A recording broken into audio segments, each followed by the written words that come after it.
Nepal, a land shrouded in mystery, a feudal state trapped in a medieval time warp, peopled by landless peasants, governed by caste and religion, and trapped in poverty. A people ready for revolution.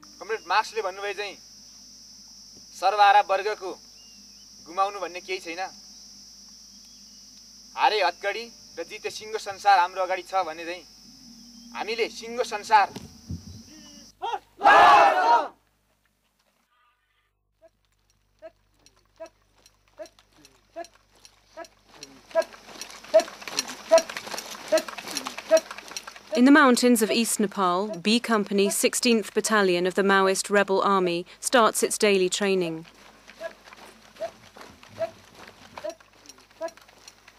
Like most things in Nepal, their weapons are outdated, but over the years these fighters have established a reputation as fanatical warriors, and with it a reputation for brutality.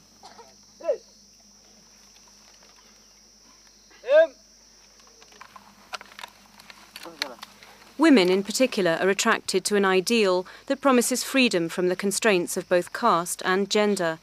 And here, like in the rest of the Maoist army, women make up more than a third of rebel ranks.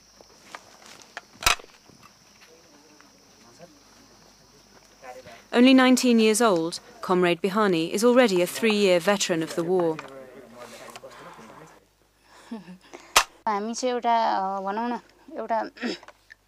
क्रान्ति प्रति प्रतिबद्धता जाहेर गरेर जुन दिनदेखि हामी क्रान्तिमा लामबद्ध भइयो हैन र चाहिँ एउटा कुनै पनि हामीले अधिकार र एउटा मुक्ति खोजिरहेका छौं हैन जसले गर्दाखेरि कुनै पनि एउटा मुक्ति पाउनको लागि हामीले संघर्ष गर्नुपर्ने रहेछ हैन र जसले जबसम्म हामीले संघर्ष गर्न सक्दैनौं र मृत्युदेखि डरायौं भनेदेखि कुनै हालतमा पनि हामीले त्यस्तो खाले अधिकार पाउन नसक्ने रहेछौं हैन जसले गर्दाखेरि हामीलाई अर्थात मलाई चाहिँ त्यस्तो मृत्युदेखि कुनै पनि डर लाग्दैन।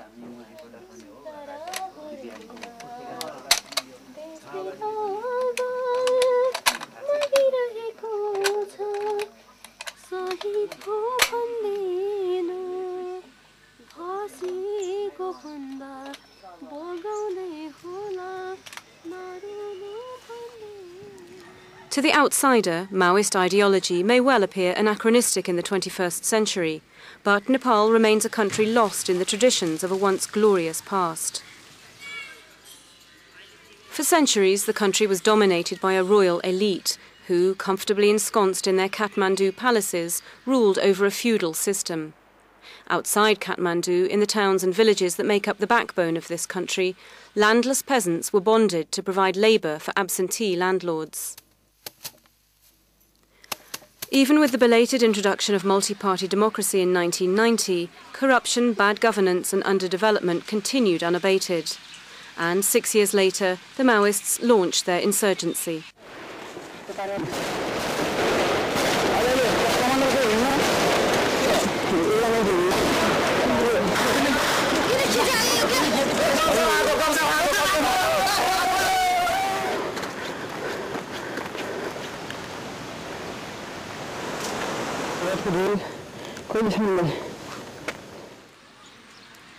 For years, the conflict was largely confined to remote rural areas, until 2001, when the newly crowned King Gyanendra let loose the Royal Nepalese Army, or RNA, on the insurgents.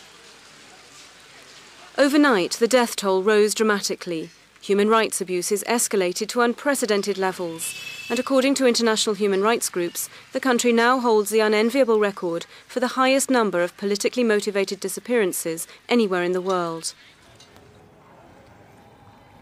Human rights lawyer Mandira Sharma deals with these abuses on a daily basis. Courts are not functioning properly. Court orders are not observed. Torture is being used very systematically and routinely. Extrajudicial killings are going on, and there is no investigations at all on those sort of cases. Victims of disappearances have faced the similar problems. There is no remedy for the victims. So we have been going through the worst time in terms of human rights.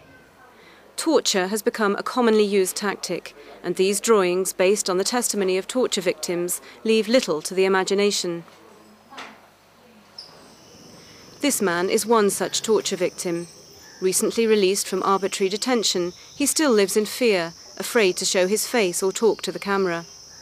For more than a year, he was shuttled from police station to army barracks without ever being told why he was under arrest. Throughout his detention, the army consistently denied that he was in their custody, leaving his family unsure of where he was, not knowing if he was dead or alive.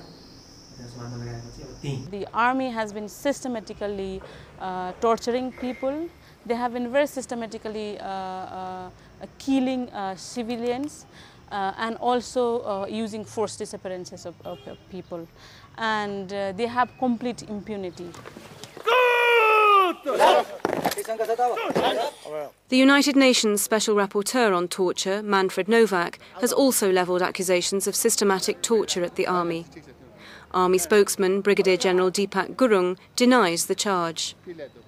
He used the word systematic, so I mean, which is totally wrong. It's not true.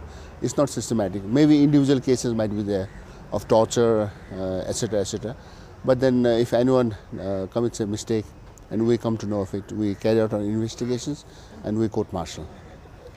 Tracking down the truth in this conflict is difficult and dangerous. There's little or no press freedom, and the government seeks a monopoly of information on a civil war that nobody wants.